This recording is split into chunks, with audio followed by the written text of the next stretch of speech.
Hello, good morning, जय श्री राम। तो मुझे अपने जीवन में सिर्फ 2 ही नाम बहुत प्यारे लगे हैं अभी तक। मेरे 2 नाम ही सबसे फ़ेवरेट रहे हैं। मेरे नाम नहीं है, वो मेरे पसंदीदा जो नाम है, वो एक है टाइटैनिक और एक है टाइटन। जिसमें से एक तो अभी इस जीवन में नहीं रहा है, लेकिन दूसरे ने अच्छे खासे दम लगा के काम कर रहा है। ज़ोरदार उसका प्रचार-प्रसार है और काफ़ी लोग, मेरे हिसाब से ऑल इंडिया उसको जानता होगा। फॉरेन लोग तो जानते ही जानते हैं। मैं आज बात करना चाहूँगा टाइटन वॉच। उसके पीछे कितना बड़ा स्ट्रगल रहा है, कितना सेक्रीफाइस रहा है और कितनी अच्छी टेक्नोलॉजी रही है, उसके बारे में मैं आपको बताना चाहता हूँ। तो बेसिकली जब 90-80 का दशक था, तब भारत एक एचएमटी सरकारी कंपनी थी। वहाँ से भारत के जो लोग हैं वो वॉच परचेज करते थे, बट वो एक जिसको बोलते हैं कि वाइब नहीं आना। आजकल एक यंग जनरेशन, जेन जी का ये अच्छा वर्ड है कि वाइब नहीं आना, तो उसमें वो वाइब नहीं आती थी। मनपसंद वॉच नहीं मिलती थी कि हाँ जो है वो लेनी पड़ेगी। अगर मनपसंद वॉच लेनी है तो वन वन मंथ तक का जो पीरियड है वहाँ तक वेट करो, फिर वो वॉच लो। तो काफ़ी लोगों को भी स्ट्रगल करना पड़ता था। एक भारत का कुछ इतना बड़ा ब्रांड नहीं था जो पूरे वर्ल्ड वाइड जा सके, पहुंच सके। तो वहाँ पे ही एक टाटा ग्रुप के जो मेन जो कर्मचारी हैं या टाटा ग्रुप के जो एम्प्लॉय हैं, जिनका नाम मिस्टर देसाई है, उन्होंने एक सपना देखा। उन्होंने डिसाइड किया क्यों ना भारत, क्यों ना इंडिया कुछ ऐसा करके दिखाए या कुछ वॉच ऐसी बनाए कि लोग देखें, लोग समझें, लोग उसे खरीदें, लोग उसे पहने और लोग इंडिया की तारीफ करें, वो एक्सपोर्ट हो। भारत अब उस समय 1980 के दशक में सिर्फ इंपोर्ट करता था चीज़ें। वॉच अगर अच्छी लेनी है तो दुबई से लाओ, स्विट्जरलैंड से लाओ, जापान से लाओ, वहाँ से वॉच लाओ। अगर मनपसंद लेनी है उनके ब्रांड्स लाओ। इंडिया में सिर्फ एचएमटी था, गवर्नमेंट। वहाँ से लोग फिर खरीदते थे क्योंकि मनचाही उनको चीज़ें नहीं मिलती थी जो वो उसके लिए तरसते थे कि भैया हमारे हैंड में जो वॉच है तो वो लोग जाने। बट क्या है, वन वन मंथ की लाइन लगो, वो चीज़ें करो, तब जाके वॉच उनको मिलती थी। तो वहाँ पे मिस्टर देसाई ने दिमाग लगाया, सपना देखा कि मुझे भारत का एक ऐसा वॉच बनाना है जो पूरे विश्व स्तर पर उसकी वाहवाही हो और वो मेड इन इंडिया हो। तो फिर उन्होंने जो टाटा ग्रुप है उसके साथ मिलके, और जो तमिलनाडु की गवर्नमेंट है, तमिलनाडु इंडस्ट्रियल कॉरपोरेट जो है, उनके साथ मिलके एक कंपनी इस्टेब्लिश की जिसका नाम उन्होंने रखा Tata corporated limited, sorry Titan corporate limited. जब टाइटन का इन कंपनी का नाम रखा गया टाइटन कॉरपोरेट लिमिटेड, तो वो तमिलनाडु पे एक होशूर जो है शहर, उसमें उसको लॉन्च किया गया, वहाँ पे स्थापित किया गया। अब जो टाइटन कॉरपोरेट लिमिटेड है वो होशूर से उसका जन्म हुआ 1984 में। उन्होंने इस कंपनी की स्थापना की और वहाँ पे इसका प्रोडक्शन चालू हुआ। Made in India production, Titan का प्रोडक्शन चालू हुआ एक नई टेक्नोलॉजी के साथ जिसका नाम था कार्टज।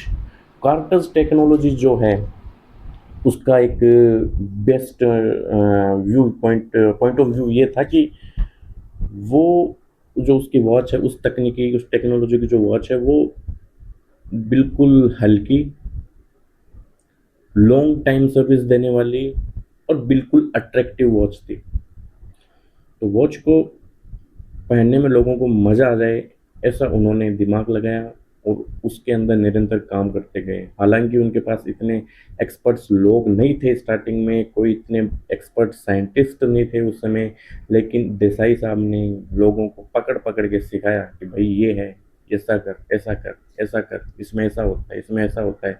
कई मशीनरीज जो आइटम है वो बाहर से इंपोर्ट भी किए गए कि मशीनरी जो है वो उस समय इंडिया में अवेलेबल नहीं थी, तो वहाँ से उन्होंने इंपोर्ट किया, उस मशीनरी के अंदर मेड इन इंडिया प्रोडक्ट्स चालू किया। तब जाके 1987 में भारत में टाइटन आई, टाइटन का बोलबाला हुआ। टाइटन जब मार्केट में आई तो first month, second month, third month में जाते जाते उसका अच्छा रिव्यू आने लगा। टाटा ग्रुप और तमिलनाडु गवर्नमेंट ने जो होसूर के अंदर ये कंपनी टाइटन कॉरपोरेट लिमिटेड स्थापित की थी, उसका उनको फल मिलने लगा। एक ऐसे प्रीमियम वॉच आई वो कि इतनी अट्रैक्टिव, हल्की और लॉन्ग सर्विस देने वाली वॉच। उस समय जो एचएमटी कंपनी थी उसकी वॉच, एचएमटी जो गवर्नमेंट की जो वॉच थी उससे महंगी थी। तो ये डाउट आया कि लोग उसको परचेज करेंगे नहीं करेंगे, इतनी महंगी वॉच है, कैसे करेंगे क्या करेंगे। तो उसका एडवर्टाइजमेंट का जो लेवल था वो भी काफ़ी देखने को मिला, एक बिजनेस देखने को मिला कि लोग उस चीज़ को एडवर्टाइजमेंट कैसे करते हैं। क्योंकि मेन की जो आदमी है उसकी पर्सनैलिटी ब्रासलेट दिखा देगा या उसका सोने की चेन दिखा देगा कि यार ये पर्सनैलिटी है इसकी, इस बंदे ने सोने की चेन पहन रखी है। बट रियल में अगर आज तक देखा जाए, आज के प्रेजेंट डे के अंदर, कि अभी भी हम किसी का बर्थडे होता है, वेडिंग होती है, तो हम वॉच गिफ्ट करना ज़्यादा पसंद करते हैं। अगर उधर इंसान है, आदमी है, तो उसको हम वॉच गिफ्ट करना ज़्यादा पसंद करते हैं कि यार बर्थडे है उसको वॉच कर देते हैं। अभी तक तो जो वो ट्रेडिशन है वॉच गिफ्ट करने का, वो टाइटन ही लेके आया था। टाइटन ने इसकी शुरुआत की थी कि क्यों ना वेडिंग के अंदर अपन पुरुष की पर्सनैलिटी दिखाने के लिए, उसका डिसिप्लिन दिखाने के लिए हम वॉच लेके आए। और वॉच को फिर उन्होंने इस तरीके से प्रचार प्रसार किया कि टाइटन देश और दुनिया में छा गया। उसका प्रोडक्शन जीरो से लेके वो कब तक उसका प्रोडक्शन हीरो तक की ऊंचाई छू गया, वो उस देसाई और उनकी जो टाटा ग्रुप हैं और जो तमिलनाडु की गवर्नमेंट ने जो मिल के जो काम किया, वो जो संधि किया, उसका जो फल है कि टाइटन इतना फेमस हो गया। और टाइटन की घड़ियाँ, जो लाइफ है, जो उसकी जो पहनने के बाद आदमी की जो पर्सनैलिटी झलकती है कि हाँ भैया, this is the man, this is from India. और वो बाहर जाने लगी क्योंकि वो बाकी जो एचएमटी की वॉच थी, एचएमटी की वॉच का क्या था, वो पहले थोड़ी भारी भी होती थी, थोड़ी मोटी भी होती थी, उसमें जो उतनी तरह की उसमें आधुनिक टेक्नोलॉजी नहीं आई थी जितने में ही उन्होंने कार्टेज यूज करके जो टेक्नोलॉजी अपनाई टाइटन ने, वो उसमें नहीं थी। और वो उसमें क्या था, चॉइस नहीं थी। टाइटन ने अच्छी चॉइस दी। टाइटन ने दुनिया के साथ चलना सीखा, फास्ट ट्रैक में कदम रखा, सोनाटा में कदम रखा। और धीरे धीरे करके आज के ज़माने जब टेक्नोलॉजी एआई का ज़माना है, तब उन्होंने स्मार्ट वॉच तक भी लेके आए। तो इसलिए मैंने वीडियो की स्टार्टिंग में कहा था टाइटैनिक और टाइटन मेरे दो फेवरेट वर्ड रहे हैं। टाइटैनिक जो जहाज है वो तो अभी इस दुनिया में नहीं रहा, लेकिन टाइटन का बोलबाला अभी भी चल रहा है और अच्छा बोलबाला चल रहा है। हाँ, हालांकि मैंने जो घड़ी पहन रखी है वो उन्हीं में से एक फास्ट ट्रैक की है। ऐसे बिल्कुल टाइटन की वो जो पुरानी वाली वॉच है वो नहीं है, but really I want to wear this. मैं उसको परचेज करूँगा और उसको अपनी कलाई पे ज़रूर बांधूंगा, क्योंकि मैं अभी जो ये स्टोरी इसलिए बनाई है कि एक वेब सीरीज़ आई थी टाइटन, या स्टोरी है उसकी जो सक्सेस है उसकी वेब सीरीज़ आई थी, तो उसमें इतना डीप देखने को मिला कि भैया ये चीज़ें आसान नहीं थी। इसको अ, करना, सपना देखना, no labour, no scientist, no technology, फिर भी एक सपना देखना कि मैं भारत के लिए कुछ करूं, अपनी जनता के लिए कुछ करूं और उसका टाइटन का नाम ऐसा रखूं कि विश्व के लोग भी उसको सुने तो यार टाइटन, वाह क्या नाम है। एक क्वालिटी लगे, एक प्रीमियम लगे वो चीज़, यार इसमें जो है दम वाली बात है।